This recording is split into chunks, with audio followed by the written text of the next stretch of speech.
to the Daycare Chronicles one-on-one podcast, and I am your host, Miss Tonya. Today is a very, very special podcast. We are previewing the Provider's Lounge. Oh, yes. I am so excited about this. We have talked about this for a few years. I have some amazing providers that are going to be on with me today, and we are just going to be talking about all things daycare. With this being our first episode, I just want you to kind of get to know us. So my first guest is none other than my friend, my bestie, the best out here in Long Beach, Katrina Williams of Baby on Wheels. Hi, everybody. Hi, Katrina. This is so exciting. It is so exciting. Can you just tell the viewers a little bit about yourself? How long you've been in business, and what was your why about getting started?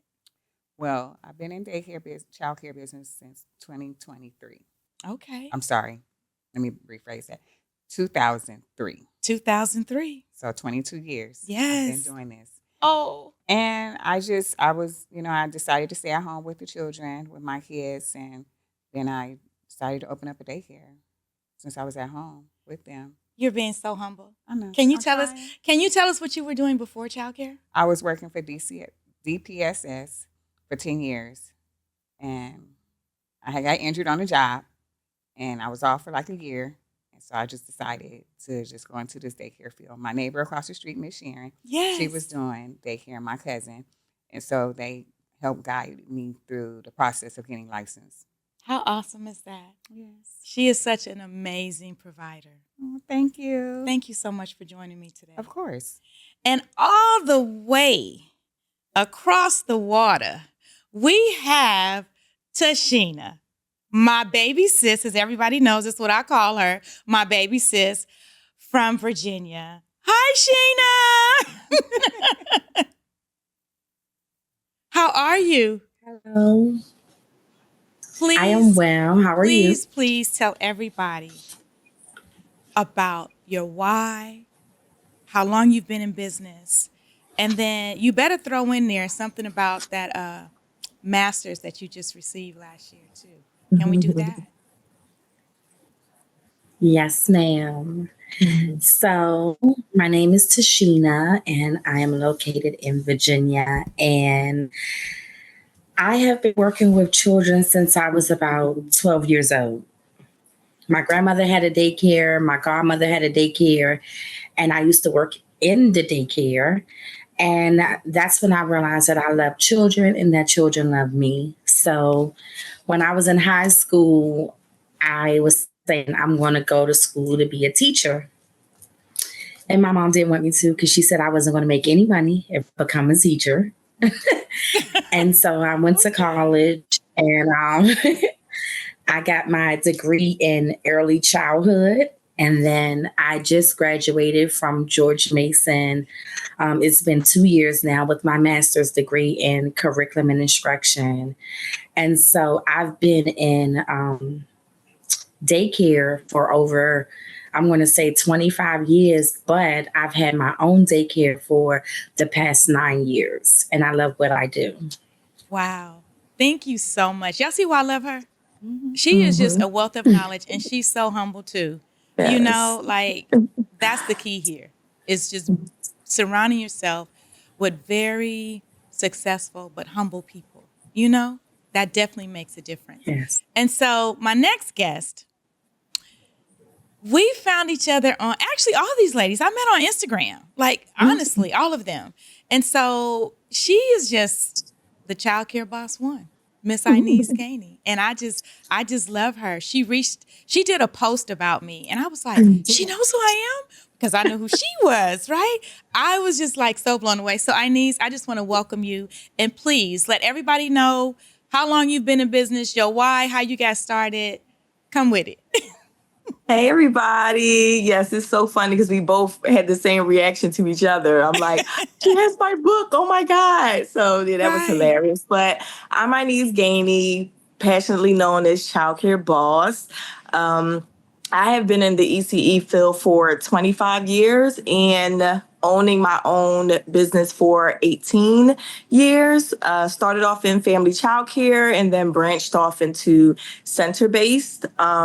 We are eco-friendly, go green. And the reason why I started my daycares were because I wanted to offer to my children in the urban community that I lived in the same opportunities that the suburban children were receiving and education-wise as well. So that's something I'm really big on, experience. And our motto is where children learn through play the green way. So that's my reason. Oh, I love that. I love that so much. And I will say this, Ineeze is the only green facility that I know of. Like, honestly, like I've never even heard of that. And I mean, just to be certified in that and know that the children there are getting the best. Like, there's nothing that's going to harm them up in there.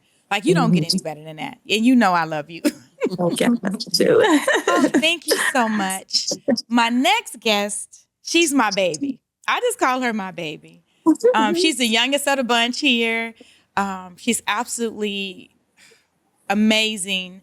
Her wisdom is beyond her years. And I got to throw it to Jersey, to my baby Zakiyyah. Color me happy. Hi, everybody. Hi. Hi, Zakiyyah. That's my baby. Hi, everybody. How you doing? Listen, I need your why. I need how many years you've been in business. And I need you to really just share just a little bit of your story, of your why. Yes, I am Zakiyyah, New Jersey. My families, they call me Miss Z. And I have had family childcare for 5 years. But my oldest child, he is turning 9 tomorrow. Yay. And he is my biggest why.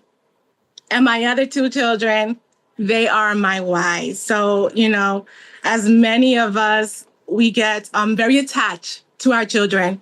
And you want to present them with the opportunities that you didn't necessarily have.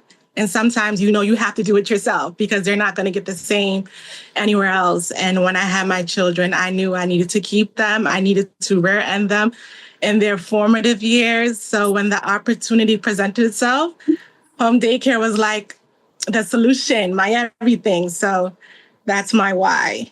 Oh, thank you so much. Yeah. She is so creative. She's being so humble right now. If you go to her page and you look at her on IG, she is one of the most creative providers out there that definitely kills the game. And she's a architect by trade. So all of her stuff, look, I called and asked her one time to help me redesign the indoor classroom. Listen, y'all. When I tell you I had drawings and measurements and numbers, I was like, oh, wait a minute. She is absolutely amazing. All of these women are amazing. And I just want to say that this is something that we all have talked about over the past couple of years. And I really, really am so happy that we're able to make this happen. I value their input. I value their wisdom. I value their judgment. We have good energy amongst us, and that really, really matters in this industry, especially with women. We're all individuals. We're all different. We all run our programs different, but we absolutely respect one another, and we have that love for one another. So thank you all again for being here for our very first episode. I have a question that I want all of you to answer, and it's a doozy. What is one regulation or rule that you wish parents truly understood, Katrina? Time. Okay. Manage time. Picking up your children on time. Yes. Dropping them off. Come on. On time. Just respecting my time. Come on.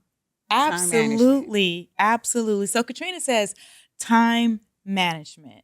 Let's go over to Ineeze. Ineeze, what is one regulation or rule that you wish parents truly understood?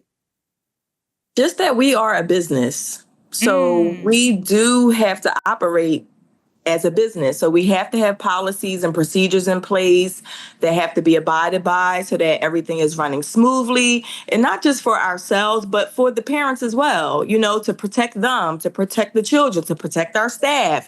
It's a whole running machine that has to be well oiled. So just understanding that we are a business, and just because the state regulates us, they do not own us. Come on, somebody. We are a business, yes. Come on, somebody. I love that. Both of you ladies. Time, and then that we are a business. So we're going to shoot on over to Zakiyyah. What is one regulation or rule that you wish parents truly understood?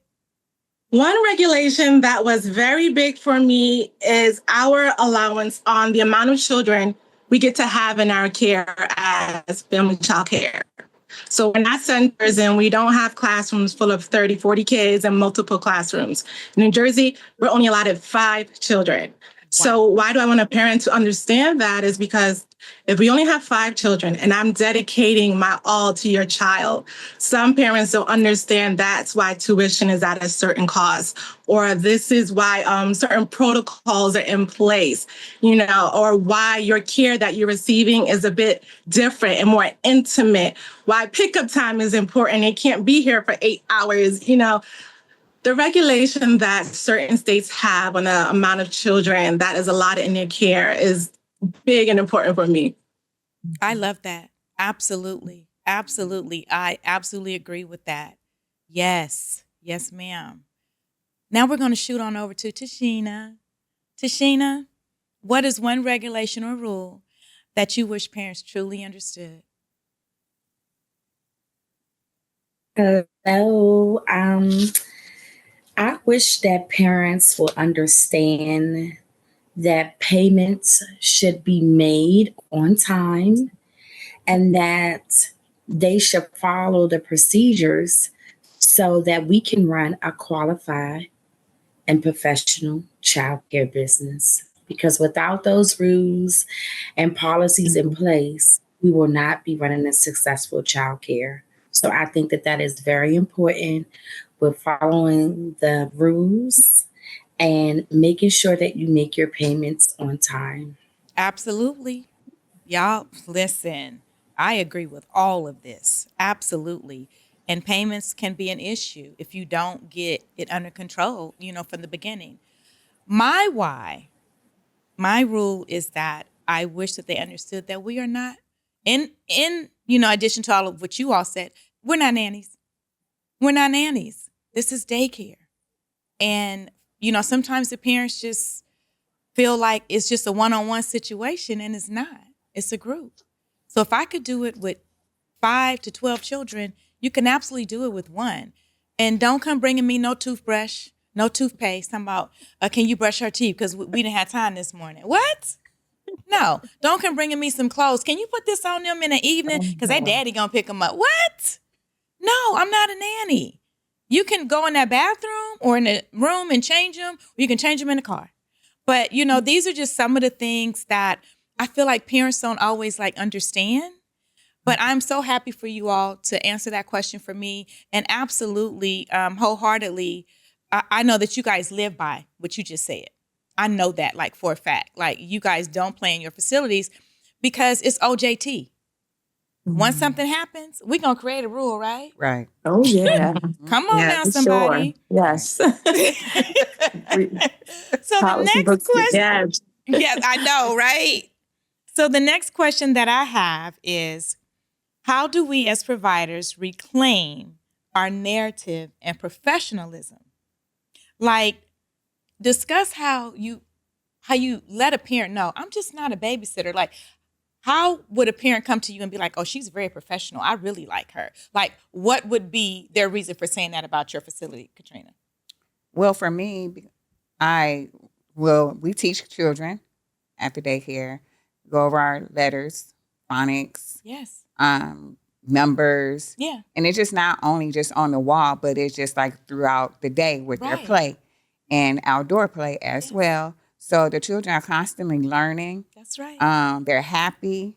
Yes. They don't ever want to go home. That's the key right there. They don't ever want to go home. Never want to go home. Yeah. And I'm real firm with my children. Yeah. When it comes to that, I'm real firm with them. So. Well, and my thing with that is that's what's needed. That's Yes. consistency. That's structure. Yes. You know, Structure. and children need that, and they look for that. Where, and I'm gonna just say this: most children ain't got no structure at home nowadays. Nope. There's no structure. There's a tablet. They swipe. They're None. doing what they want to do. You want your snacks. There you go. Go on in the kitchen, get it yourself. Because I'm on my phone. I'm doing what I got to do. Like real talk. Yeah. You know. Yeah. Thank you so much for that, Ineeze.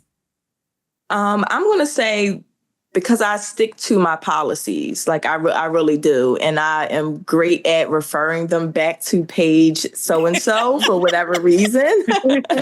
So yes, I stick to my policies. I've learned my lesson a long time ago. Yeah. And also, you know, just like Katrina said, you know, the children are learning. So you are seeing the product of what we're doing in my facility. We also have a lot of different partnerships with outside sources that come into our program to help us, you know, enrich the children as well. And they're seeing these benefits too.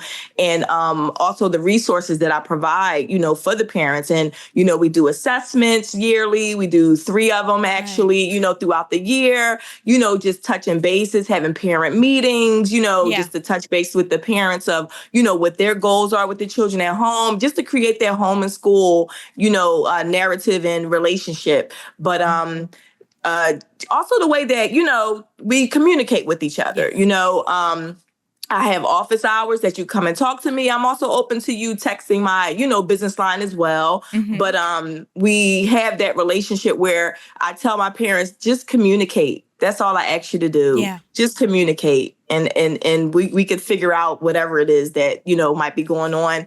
Just communication. So that's big on my part. I love that.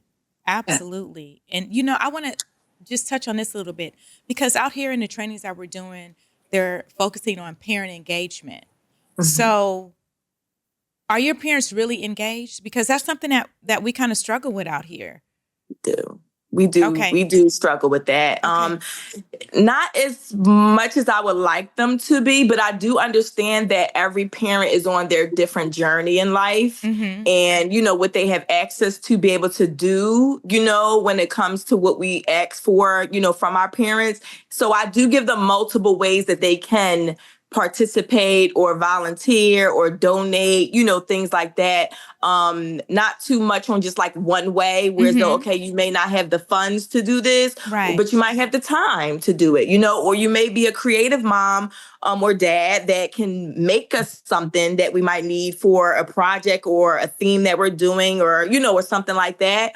And then we also send home things that they do with their children at home, projects throughout the year that they'll send in, you know, just to show that part of engagement. It doesn't always have to be in the facility. So, you know, I try to make it different avenues for them to all feel included. So, and that's the key.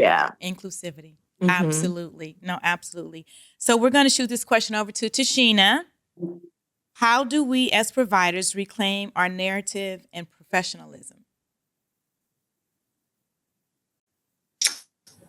Okay, I would say that we have to not let the parents downplay what we do on a daily basis. We are educators. We are businesswomen. And once we set that foundation, I think that when we make that clear to the parents, I think that we will have that respect as to what we're doing on a daily basis. Have that line of communication with the parents. You know, talk to them about different curriculums, what their child is learning, what are the expectations, you know, for their children and for them as parents. And a lot of times parents don't understand that we are with their children more than they are. So they have to be able to respect what we do. And we all are businesswomen. We all are educators. And we all are running our programs to our best ability. And I think we always have room for growth. So once we set that foundation to let them know we're not babysitters, we're educators, we're businesswomen, and this is what we expect from you as the parent. And as long as they do their part, we are going to do our part. I love that. Thank you so much. Thank you so much for that, Tashina. We're going to shoot it on over to my baby in Jersey, Zakiyyah. How do we? Okay, I would you say, ready? Okay. I was listening. I'm here right with you from Jersey. I'd say for me, it definitely was, I didn't recognize this at first, but 5 years later, I've learned, and with your help, I've learned my space is everything.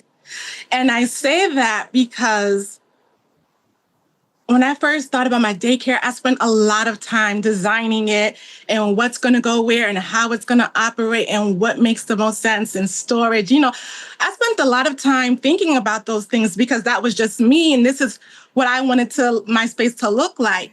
And every time a parent came through the door, they were like, oh, no, I want my child to come here. Yes. This is what I want. And so over time, I realized that my space spoke for me. And that's where parents would start to say, this is not just where my kids are going, sitting on our couch, watching TV. They realize, oh, this woman is serious. This is actual daycare center in her house. Yes. My kid is going to be busy here. My kid is going to be learning here. And it would separate the parents that weren't interested in paying, or the parents that thought that, okay, you know what? I can do whatever here and she's not going to make a problem. So I think for me, when I started to realize that, no, you are delivering and this is a service and it's quality care, that I can stand back and recognize I presented this and I offered this to my community. And for those that are not from my daycare or doesn't see value, it made it so easy for me to say, hey, you're not paying. I can't keep your kid on Monday because you didn't pay me on Friday. I'm not doing all of this for you to hold me up. And so for me, it was just really taking my space and what I offered serious so that I can easily say no to a parent who feels like, I just don't got it. Or like we're babysitters. Right. I can look around and be like, no, I'm not. I'm more than that. So, yeah. Thank you so much for that. And I'm sure that, everyone's response is going to help someone that's in this field, in this industry, because we all have the same issues, same problems, same questions, same parents, same children. Like we just do. We do because it's what we do. We give a service. We are servants, to the children in our care. And, listening to all of you, it takes me to this, to where it's about setting boundaries. And boundaries are not easy to set and follow through on, because we're all empathetic, and I know that. We all are very caring and very loving. However, once you get fed up and tired is when you will make changes. And so I know that we all have been there. I was 23 when I started childcare. Very young. People would come and be like, where's Miss Tonya? I'm Miss Tonya. You're Miss Tonya? Yes. But then I also learned how to become professional because of all the issues that were coming up. I believe that most of you kind of had the same story where, you were doing this by yourself on your own. So Katrina, I'll ask you, because you're sitting here in the studio with me. What is one of the hardest boundaries that you have had to set? Ooh, telling a parent that I'm no longer can provide a service to them, either for payment or they're just not following or respecting me and the rules. And I can't. Yeah. It's hard. It's really hard because you love the child. Yeah. You care for the child. Yeah. So that was hard. Yeah, that's a hard one. I'm going to pass that question to Zakiyyah since we have it right here. Zakiyyah, what's one of the hardest boundaries that you've had to set? I believe one of the hardest boundaries was letting the parent know that this is a business, because especially like at pickup time, that's when you learn that your family, you sit there, they talk to you, and you get to spend so much one-on-one intimate time. Yeah. And it's just like, you you become a second mommy.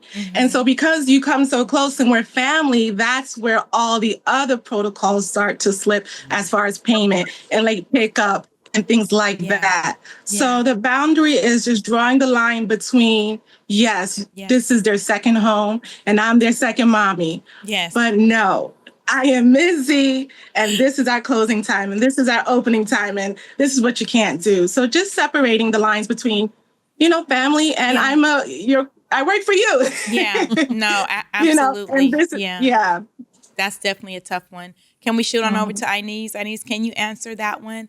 Now, Ineeze has Centered. So it's like a little different. However, she started from family childcare. But still, we all have the same issues. So Ineeze, can you answer that question for us? What's one of the toughest boundaries that you've had to set? Yes, absolutely. And I had my family childcare business longer than my center has been established. So I'm right in there with y'all. But I'm going to say separating my business time from my personal time, that cutoff, not, even though I'm home and yes, I work in my home, but after a certain time, I have to leave the work stuff where it is and then become a mom to my son, a partner to my partner, because that was one of the mistakes that I did make, early on in me becoming, entrepreneur and working.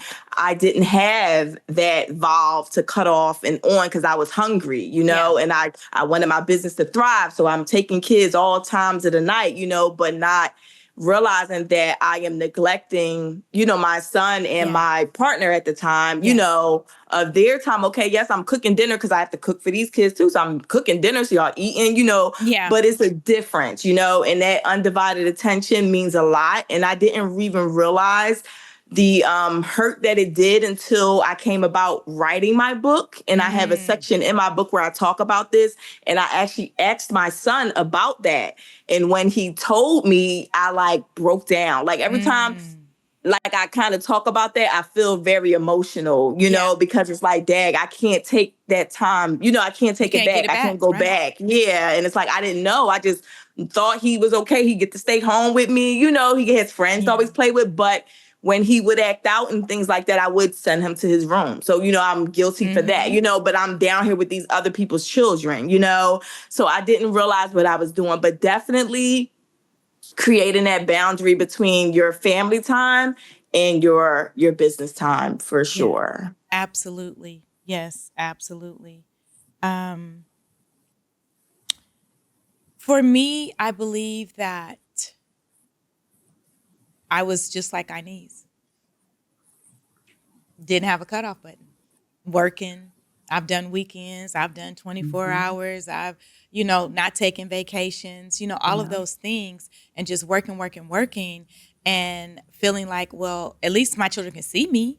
And I'll never forget that at the age of 4, my son would cut up every day at 4:00. He was like cutting up. I was like, you're not going to mess my money up. So you going to go in the room with Chanel, right? And so, those are things that you can't get back. You cannot get that back. And we feel like, well, you can see me, but it's more than just seeing.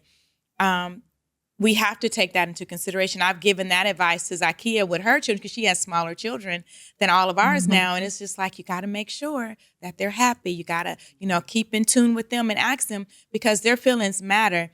And I'm going to touch on this for 1 second. Then I'm going to leave it alone.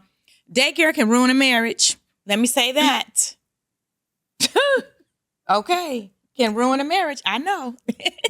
I have an amazing husband now, so that's not going to happen. Look, I got it together. But daycare, Katrina,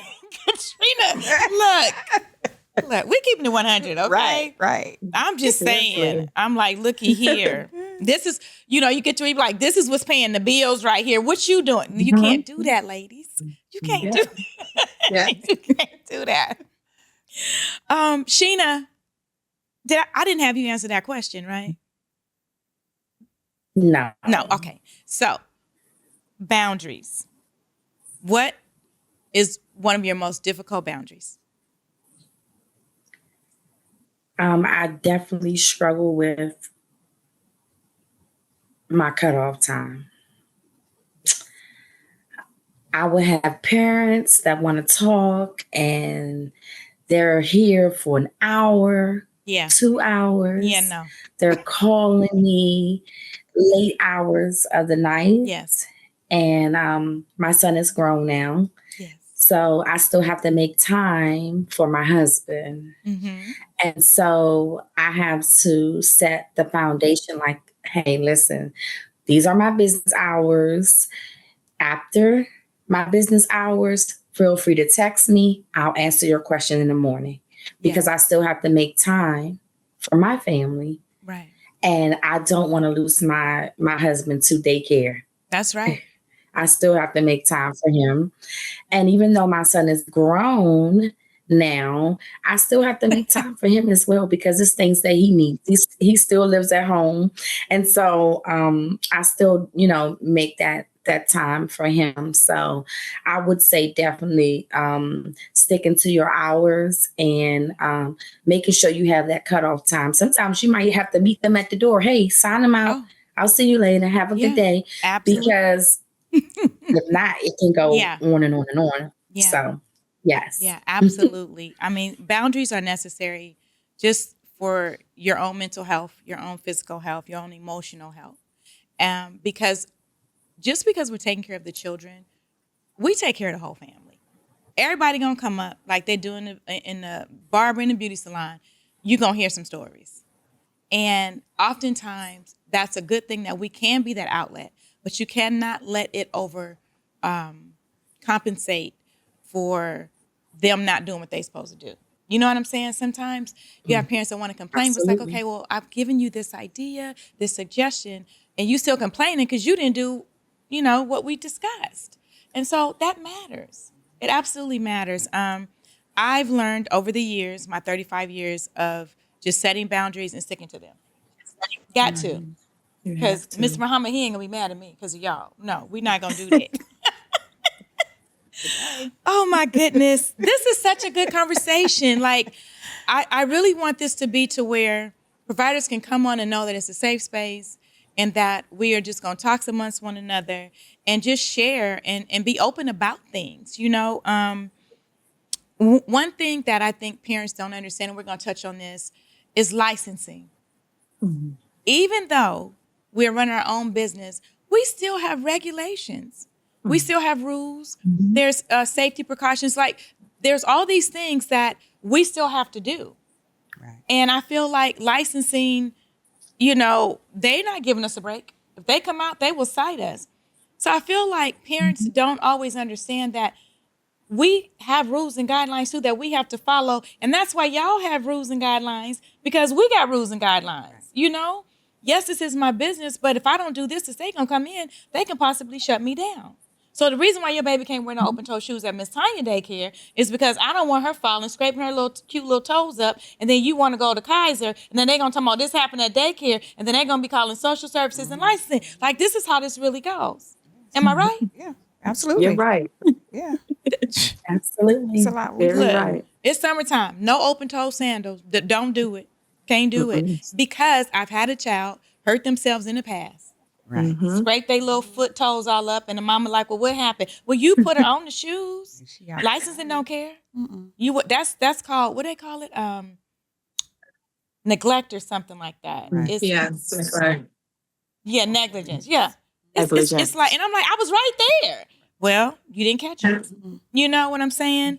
So I know that the rules are different in different states. So Zakiyyah, since I have you on the screen right here, can you just give us a couple examples of some of the safety precautions that are in Jersey? Like in California, we can't have walkers, we can't have jumpers, we can't have nothing that's fun. So what are some of the regulations? I'm serious, for infants, we can't have nothing. So what are some of the regulations in Jersey? Okay, so you have your standard, egress regulations and, the necessary first aid and having your proper fire equipment. But when I had my home inspection, I thought I was good to go. And she was like, no, there's no gate at the bottom of the steps. I said, but I have a gate at the top. And she's like, but what if you're down here and the baby wants to come up? And I'm like, okay, no problem. I'll fix that.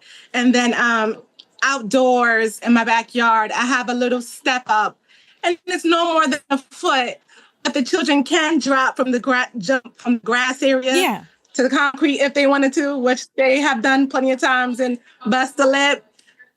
Oh no, you need a net there. So I think it's very specific to each person's home, but it's pretty much standard regulation. But I just found out personally when I got my own regulations, I read the book, I read the manual, and I thought it was good to go. And they were like, no, that's not it. It's really the safety. I know they're looking for the safety of each child in your care, but you don't realize until someone points something out that was wrong. Yes. So that was one of the regulations that it stopped the whole process for me. She wouldn't give me my papers. Oh, wow. I had to spend another 3 months I had to spend another 3 months waiting for another visit. The one thing I was happy about, I read the regulations and it said to some degree, if the rest of your home is satisfactory, you can get a temp license. Okay. And I called 2 weeks in of my 3-month inspection. Can I have a temp license? And they said, yes, you can. So while I was waiting for the actual certificate, I was able to get a temp and operate. But because I didn't have that gate, I almost, 3 months of no income, it hurts, so. Well, yeah. I'm so glad that you had read the regulations because they sure weren't going to tell you. Right? They said nothing. Wow. Yeah. And her facility is absolutely just beautiful. Just let me tell you. Thank you. Goodness. Katrina? So I know we're both in California, but I'm in Hawthorne. You're in Long Beach. So you said something to me because you just had your annual visit, right? Yes. And it was it the big playpen? Was it that? The play yard. The play yard. So I couldn't, of course, you can't have anything in it. The baby can sleep in it. But they can play in it, but they really want you to, well, let me retract. It was a sleep log. Oh, the sleep log. The sleep log. So it's very tricky. So some analysts says 24 months. Right, yeah. And then some analysts will tell you it's 12. So my analyst told me only for 12 months. So I have an infant, and he rolls back and forth. So and also you had to make sure that you have that sleep log pattern. Oh, yeah. When the child's learning to roll over on their back or in their stomach, because if they come in, they will cite you for it. And you have to log in every 15 minutes, no matter what. Yes. And when they come in, they see that infant, they want to see that log. Yeah. So you got to make sure. Because in my analyst is like the child has to be up to 2 years old, you have to do it. So when a child is sleeping, for every 15 minutes, you have to do a sleep log, whether they're on their back, whether they're on their tummy, whether they're on their side. Every 15 minutes. Do they have labor breathing? Are they breathing okay? Are they it has to be done every 15 minutes. Thank God for Brightwheel because it's in the app. Before, we were writing it down just on the paper, and it was just like, oh, my God. But this is what we have to do in the state of California. So we're in the same state. Her analyst said 1 year. My analyst says 2 years. In the book, it said 2 years, but they always modify stuff. So you don't know, like, if it's up to date in Title 22. So that right there, that's a doozy because they will cite you big time for that infant sleep long because of SIDS, sudden infant death syndrome. So can I say something? Yes. You got to make sure the child is on their back, too. Yes. So that's why it's important that you have that sleeping log because the parent has to sign off and they have to let you know that my child rolls over and they sleep on their side or they sleep on their stomach and they have to put the date. However, in childcare, we still have to put that child on their back. Yeah.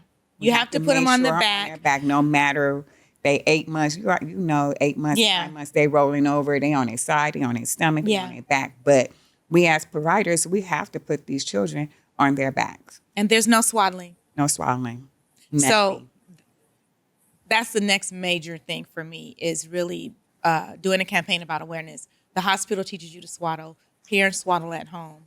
Swaddling increases the risk of SIDS because the child can't move. They need to be able to move to breathe again in case they stop breathing or whatnot. So that's a whole nother podcast. Yes. So we're going to go over to Ineeze in Philly. What are some of the regulations that may be a little different from what we have here in Cali? I don't know. For the majority, I think we pretty much kind of had the same things. Well, I can say that's different from kind of center and family. Like in the family, the kids can kind of have their shoes off. It's okay for them to have their shoes off. But in center, they're not allowed to have their shoes off. And it's like a $250 citation for each child. Yeah. So during nap time, they cannot take their shoes off, and and it'd be so hard for some of them because, they're asleep. So they're like, me get comfortable, kick the shoes off, but no, keep them shoes on. And I tell my staff, during, nap time, make sure that when you're monitoring and stuff that you don't see no little shoe flung to the side, because they'll kick them off under them blankets and stuff. But yeah, they have to keep their shoes on. Also, like the play space, I know, like if you have mulch or if you have like a foam padding, it has to be of a certain, depth. Yes. Your mulch has to be a certain size. It can't be small where they can, swallow and, choke, a choking hazard type of thing. Yeah. Also, what else? The even going outside, because out there in Cali, for the most part, you guys have sunshine, all year long. But with us, we have winter where it can drop down, pretty low. So the kids have to go outside between the temperatures of 25 to 95. Even though 95 is kind of, because even like this week we're going through a little bit of a heat wave, but 95 they're supposed to still go outside. You just have to make sure you have water. Same thing with 25 degrees. They have to just be bundled up, making sure that the parents are sending in what they need to have, but they have to go outside for fresh air. Even if you have an indoor play space, they still have to go outside at least for an hour, each day that they're in. Yeah, I love it too because we're eco-friendly, go green, but it's like 25 degrees is cold. Yeah, it's cold, but listen, when those children get to playing, they don't feel that cold. They do not. Right. I'm still tripping off of the first thing that you said, like the shoes. What's the big deal with the shoes? Well, I guess they're looking at it as because there are more children and, trying to scramble to get their shoes together, to leave out in case of an emergency, which I understand. Yeah. Some places they'll get like little footies or something like that. They have like the padding on the bottom of those little socks with the things for the kids to wear. But I just feel like that's just a lot to be doing for 17 kids. Yeah. No. My staff already have to do a lot as it is. So interchanging shoes and doing all of that and everything. So it's like, just keep the sneakers on. But I also did want to say back to like what Zakiyyah was saying, that you really do have to read your regulation book. That is your holy book of childcare. Okay. Because some of these inspectors will come in either forgetting themselves or not knowing because they're new, or forgetting what setting they're in. Because I've had clients where they'll come into a family daycare and tell them something that's for a center. And it's like, I don't have to have 6 fire, with the sprinklers. No, not the sprinklers. Oh yeah, the sprinklers too. We have to have for center, not for a home. But doing fire. What is the word I'm saying? With the drill. With the drill, yes, the fire drill. 6 times is for center, but 4 is for home. And they've said like, oh, you have to have 6. And they're like, no, I have to have only 4, But don't let them, and don't be afraid to say, can you please show me where that is in the regulation? But because they're also supposed to be there to teach us, not be an enemy. And I feel that sometimes too, that they come in with this, demeanor and like they're just out to get you. And it's like, ma'am or sir, it's not that deep. I want to learn. I want to correct whatever it is that you need to correct. And I want it to be a learning experience, not something I'm afraid, like, oh my God, the inspector's coming, like the big bad wolf, type of thing. Like, we shouldn't have to feel like that. It should be a connection, and you should be informing me just the same way that I should be informing you. So yes, absolutely read your regulation book from front to back. Okay, absolutely. Listen, I had a guy doing a fire inspection. We have to do it every year. And from the fire department, he comes in, he looks at my tag. It's tagged, it's mounted. He gonna say, this expired. I said, look again. Because my guy had just left. He just comes every year, same time. I ain't gotta call him. So he looks, and then the supervisor come over. He says, no, this is how you read the tag. And he's from the fire department. So just because they may have authority over a certain thing doesn't mean that they're always going to be right. So absolutely, you need to know, you need to read, and, don't be intimidated. Because I'm going to say this. you can come in here because you're not the police, but they act like they policing us. That's what Ineeze was pretty much saying. Like, they act like they the police, like they not our friends. No, you're going to be kind. You're going to be nice. I'm going to treat you with respect. And you are supposed to be here to help us. Right. If I'm not doing something right, let me know. Tell me what I need to do to correct the infraction or whatnot. But when you get to acting crazy, you see Tonya Renee. You see that door? Yeah, let's go. But we all got to follow rules and regulations. That's life. But you're not going to be nasty up in my house. We got good energy. I'm burning sage soon as you leave. Wait. So next we have Sheena. Sheena, what is it in Virginia? Something that maybe we haven't said already that's different about like the regulations from licensing or whatnot? I had to be quite honest with you all. Everything you said is in our regulations as well in the state of Virginia.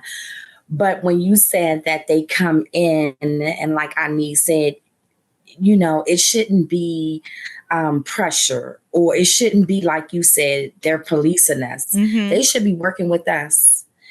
And I feel like if there's something that we're not doing or we may not have, why not just tell us that? Because the person that we had before the inspector might come out, they might have told us something different. I have a new subsidy provider, and she came out and she told me that I needed a carbon dioxide thing plugged into the wall. And I have a letter from the fire marshal saying that I don't need that. Only centers need that. Or if I had a gas stove, I would need it. And it's also in that book, in the provider's book. And so I showed her, and she said, I don't care what that say or what the fire marshal say. You need it for me, and I'm subsidy. And she only been with subsidy for 1 year. So I contacted my old subsidy specialist, and she said, put me on speakerphone. And she said, Tashina knows what she's supposed to be doing, and she knows what she's not supposed to be doing. And you are wrong. She does not need a carbon monoxide plugged into her wall.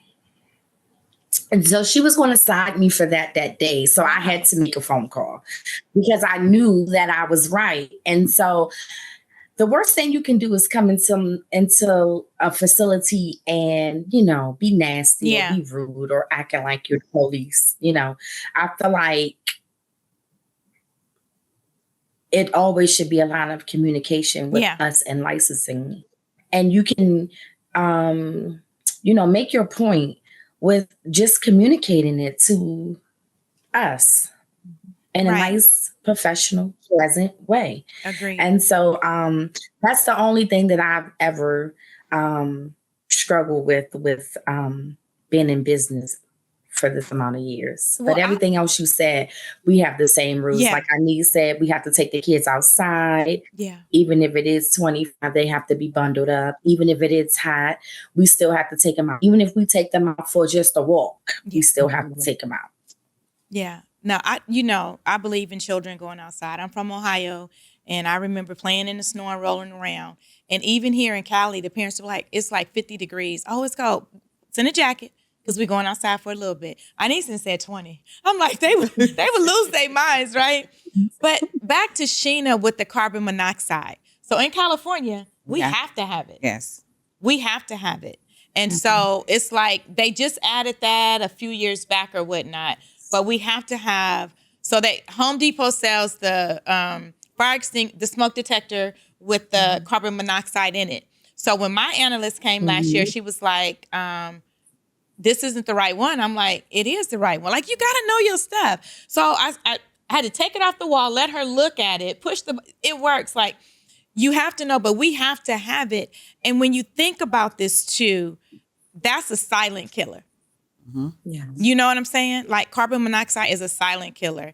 And so another thing that I suggest to providers too, keep your doors and at least the windows open. If you want to let some air circulate.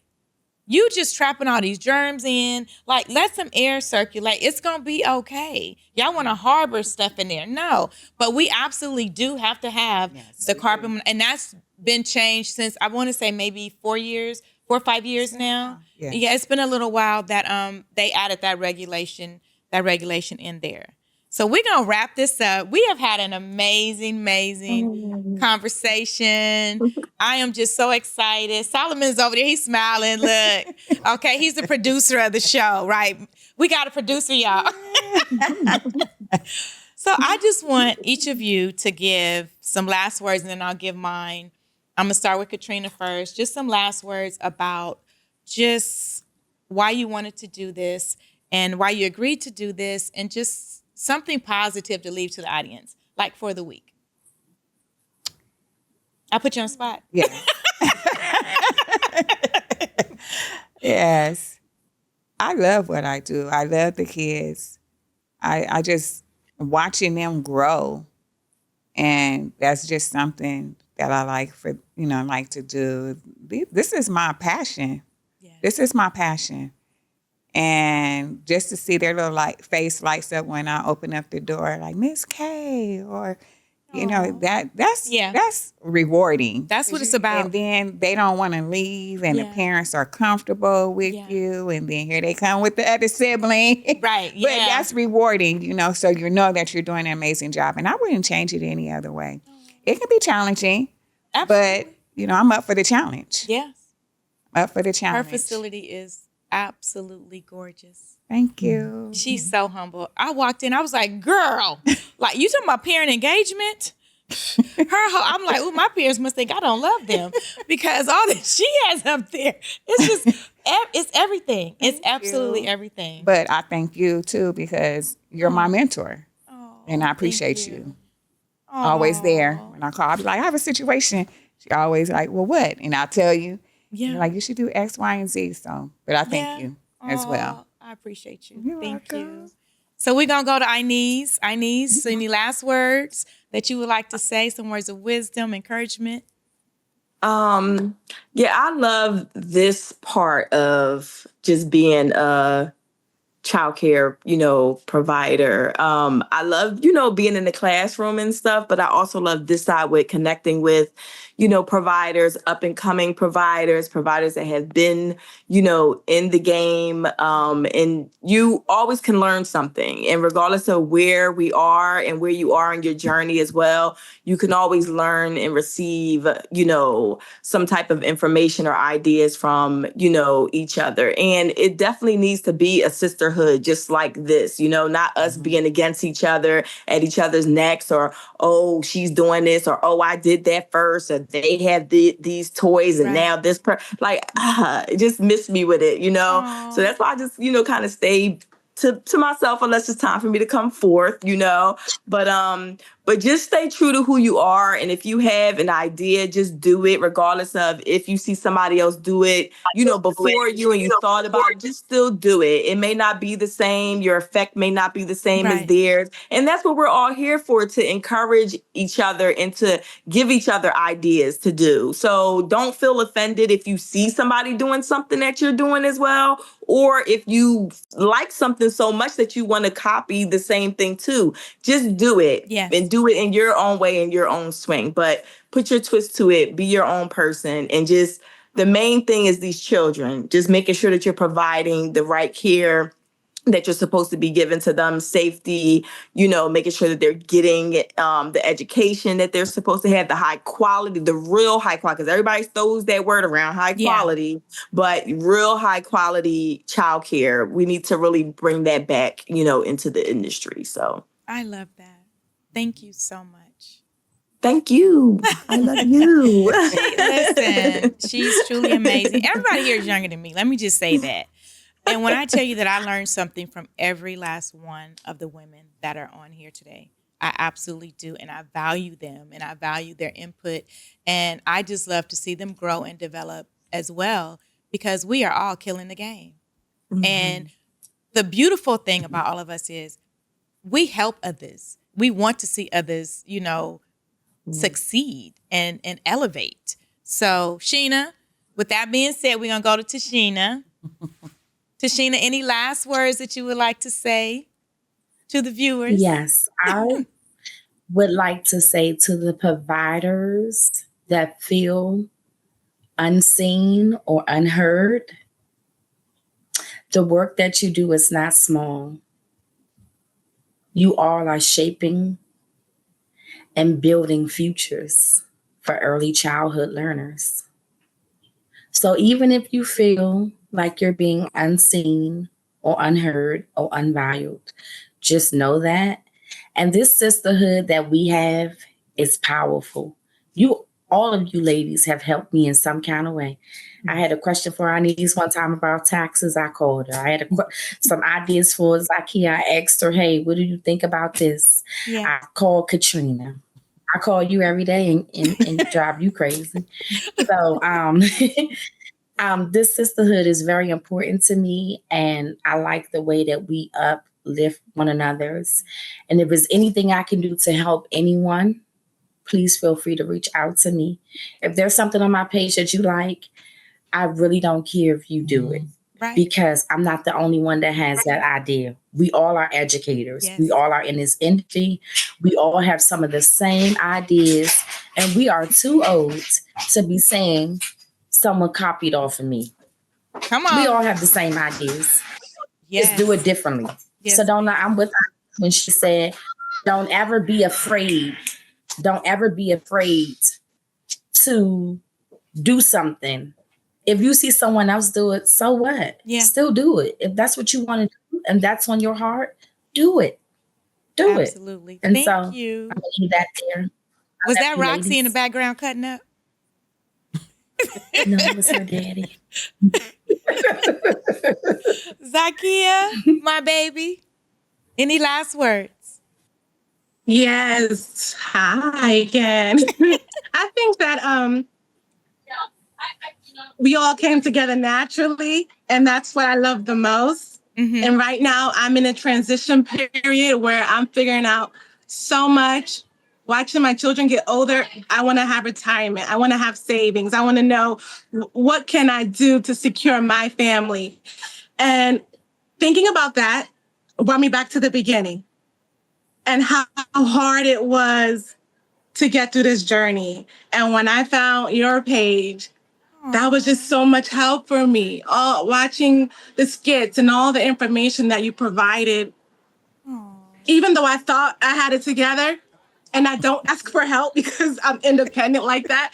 I didn't realize how much I needed to see your videos and let someone else say, take vacation. Hear someone else say, you do need to close for a week to breathe, or self-care days. So it was important for me when you presented this opportunity, yes, to be also help and a voice to tell other providers that you do have someone out there that thinks you're going to be very successful. Yes.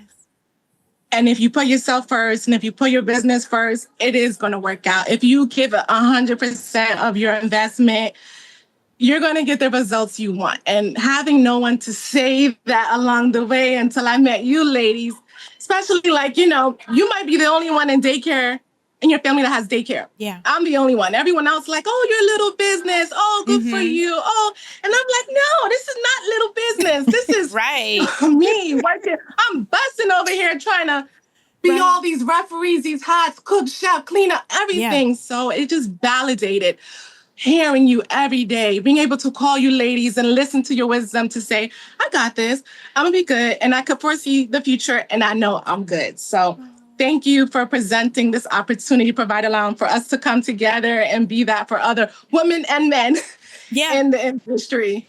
Thank you so much. That was absolutely beautiful. This has been everything that I wanted it to be, that I thought it would be. Mm-hmm. And I just want to let all of the viewers out there and listeners know that when you have that thought in your head, that is God talking to you. And I say Allah because I'm a Muslim woman. Allah gave me the vision of starting Daycare Chronicles 101 in 2019 in my backyard. It has since evolved into what it is today. And He has surrounded me with women that I can trust, with women that I can confide in, where there's no jealousy, there's no envy. Jealousy and envy is the root of all evil. I don't care if it's in the Bible or the Quran, what you're reading. It's there. It's written. And to be able to be in a safe space with women that you know that when you tell them something, it stays with them. That when you need uplifting, they are there for you. So I just want to say this has been one of the most amazing podcast sessions. We're going to do this once a month, everybody, once a month, and we're going to have guests come on too. So I want you all to go out there, be encouraged, encourage someone else, and know that that thought in your head is not just a thought. That's God talking to you. This is Miss Tonya, and we are signing off on the Providers Lounge.